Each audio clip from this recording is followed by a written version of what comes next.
Assalamualaikum warahmatullahi wabarakatuh. Saya Dwi Yuli Asnita Sadikin, calon guru penggerak angkatan 9, berasal dari SMP Negeri 2 Segedong, Kabupaten Mempawah. Saya akan memaparkan demonstrasi kontekstual modul 1.4, penerapan segitiga restitusi.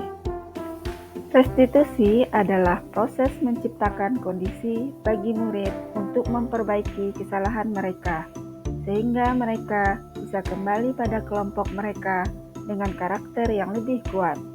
Restitusi membantu murid menjadi lebih memiliki tujuan, disiplin positif, dan memulihkan dirinya setelah berbuat salah.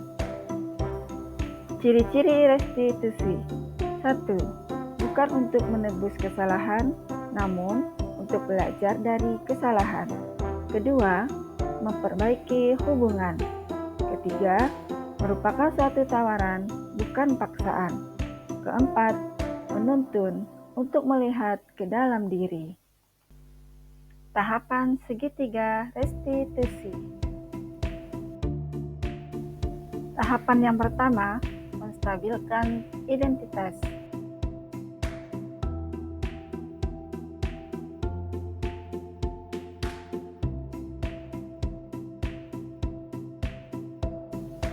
Kedua, validasi tindakan yang salah.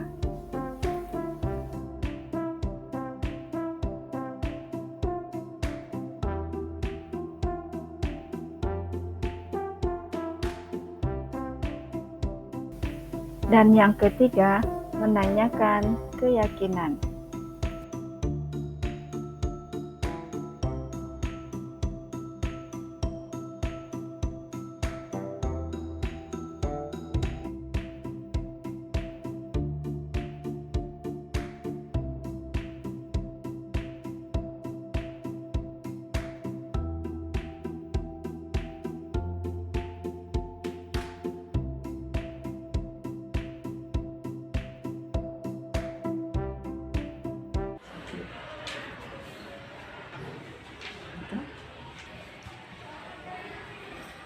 Assalamualaikum Bu.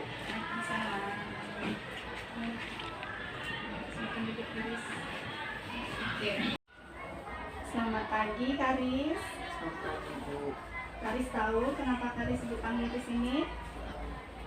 Apa tuh? Garis sudah lama tidak mengerjakan tugas atau sudah melangkah-langkahi pekerjaan tugas. Kalau Ibu lihat di daftar nilai Ibu, ada beberapa nilai Karis yang kosong. Memang saat itu Karis sedang sakit, ya. Tapi walaupun demikian, seharusnya apa yang harus dilakukan Karis kalau misalnya Karis sudah sehat? Menanyakan teman tentang tugas-tugas yang sudah ditinggalkan. Iya, karena apa? Karena nilai-nilai yang Ya, karena walaupun Karis materi itu sudah lewat, Karis tetap harus mengetahui materi tersebut, ya. Kemarin memang Karis ada ikut ulangannya, cuman kalau Ibu total nilainya kan artinya nilainya nanti berkurang karena ada beberapa nilai Karis yang kosong, ya. Nah, kita punya keyakinan kelas beberapa. Karis mana tidak kalau Karis udah mengabaikan keyakinan kelas? sudah Iya. Kira-kira keyakinan kelas apa tuh? bertanggung jawab. Iya, bertanggung jawab. Seharusnya apa yang Karis lakukan? Bertanggung yang Karis lakukan seharusnya menghafalkan tentang keyakinan kelas dengan baik atau memperbaiki yang kesalahan Karis buat. Iya. Karena memang ya wajar kalau kita itu kadang sehat, kadang sakit. Ibu tidak menyalahkan. Ibu juga kadang-kadang bisa sakit. Tapi yang namanya tanggung jawab harus kita selesaikan, ya. Bagaimanapun itu tugas-tugas itu penting supaya nanti nilai rapotnya tidak menjadi jelek, ya. Karis kan anak yang rajin, anak yang cerdas. walaupun mungkin tugas itu materi itu sudah kita ujikan, sudah ulangan, tapi tetap saja nilai yang kosong harus dipenuhi, ya. Nah, jadi kedepannya apa yang harus Karis lakukan? Memperbaiki nilai-nilai yang kosong. Iya, perbaiki nilai. Terus dengan mata pelajaran yang lain gimana? Harus ditanyakan dengan guru yang sesuai dengan mata pelajaran. Iya, karena Karis kemarin cukup lama ya tidak sekolah kan, sekitar 1-2 bulan. Ya, jadi hampir semua mata pelajaran Karis itu nilainya kosong. Ya, harap kedepannya nanti Karis bisa lebih bertanggung jawab, ya, karena kita punya keyakinan kelas salah satunya adalah tentang bertanggung jawab. Tanggung jawab itu banyak, baik tentang tugas maupun bertanggung jawab di dalam mata pelajaran atau tugas-tugas yang lain di sekolah, ya. Oke, Ibu rasa cukup begitu saja. Kedepannya Ibu harap Karis bisa lebih baik lagi, tetap menjadi anak yang rajin sesuai dengan selama ini kan Karis memang diketahui oleh guru-guru adalah siswa yang rajin dan cerdas. Dirasa cukup. Terima kasih Karis. Silakan kembali ke kelas. Terima kasih, Bu. Assalamualaikum warahmatullahi wabarakatuh. Perkenalkan, nama saya Karis Ida Setiawan, siswa kelas 8A SMP Negeri 2 Skedong, Kabupaten Mempawah. Saya merasa bahwa penyelesaian masalah yang saya lakukan bersama Bu Dwi memberikan keyakinan kepada saya untuk lebih meningkatkan kedisiplinan saya dalam menyelesaikan tanggung jawab, mengerjakan tugas-tugas yang tertinggal. Semoga saya dapat segera mengejar ketinggalan saya dalam mengerjakan tugas-tugas. Dan saya sangat berterima kasih kepada Ibu Dwi atas bimbingan dan dukungannya. Wassalamualaikum warahmatullahi wabarakatuh.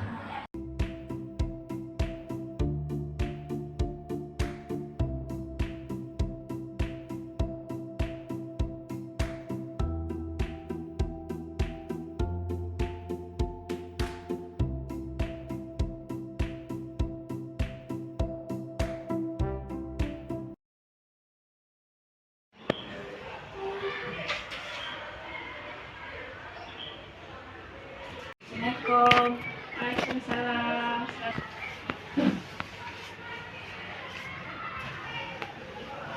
Gimana kabarnya Inaya?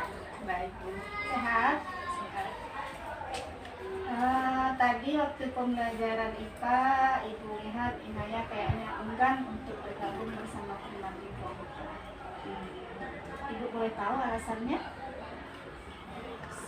Setiap saya bekerja kelompok, hampir semua tugas saya mengerjakan karena teman sering membuat kesalahan atau tidak tahu cara menjawab. Jadi Inaya merasa ragu dengan jawaban teman. Ya, Ya memang sih ya, kalau kita bekerja bersama kelompok tapi ternyata nanti di dalam kelompok tersebut teman-teman hanya mengandalkan kita untuk menjawab, rasanya pasti jengkel ya Inaya ya. Tapi kalau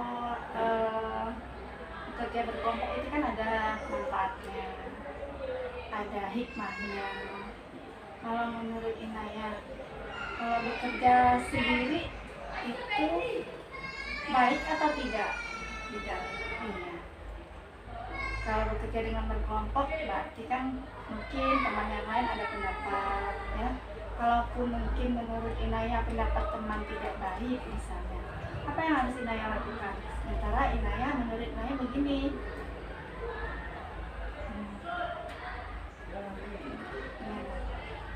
Harusnya Inaya bisa menghargai pendapat teman. Iya.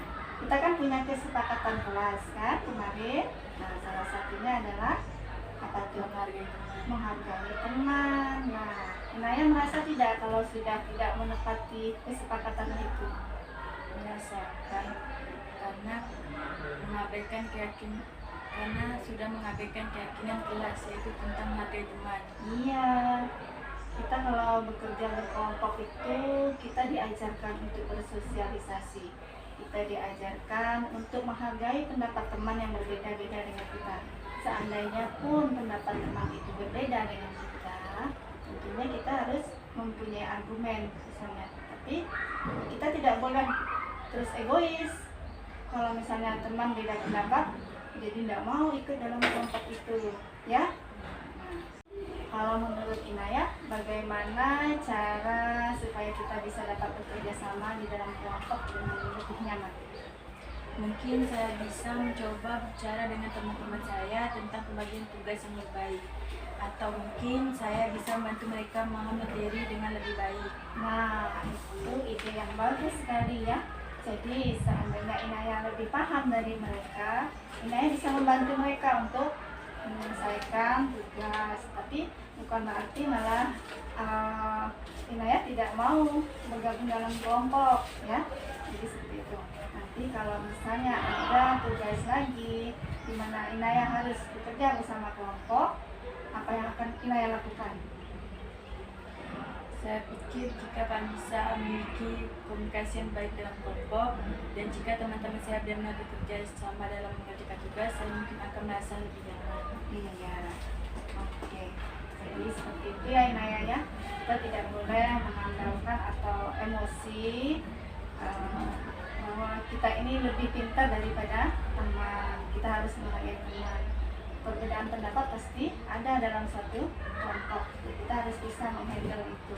Itu tahu Inaya ini anak yang cerdas, anak yang rajin, tapi juga harus bisa menguasai emosinya supaya bisa menerima teman ya. Karena dalam satu kelompok pasti berbagai karakteristik teman yang berbeda-beda kan. Nah, kita harus memahami itu. Oke, Inaya, Ibu rasa cukup sekian apa yang kita bicarakan. Nanti kedepannya Ibu harap Inaya bisa bergabung bersama teman-teman ya, melakukan tugas, bekerja sama dengan baik, berkomunikasi dengan baik. Jadi diusahakan bicarakan dulu, masing-masing teman punya tanggung jawab. Misalnya dalam bekerja kelompok, kamu mengerjakan bagian yang mana, aku yang mana, gitu ya. Jadi dikompromikan lagi supaya bisa berkolaborasi dengan baik. Saja Inaya ya.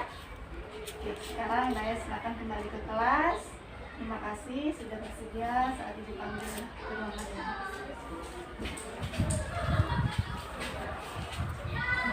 Assalamualaikum warahmatullahi wabarakatuh. Perkenalkan, nama saya Inaya, siswi kelas 8A dari SMP Negeri 2 Skedong, Kabupaten Mempawah. Berbicara dengan Bu Dwi untuk menyelesaikan masalah saya adalah pengalaman yang sangat membantu bagi saya. Saya merasa senang karena saya merasa lebih siap dan nyaman untuk menjalin hubungan yang lebih baik dengan teman-teman dalam berkelompok.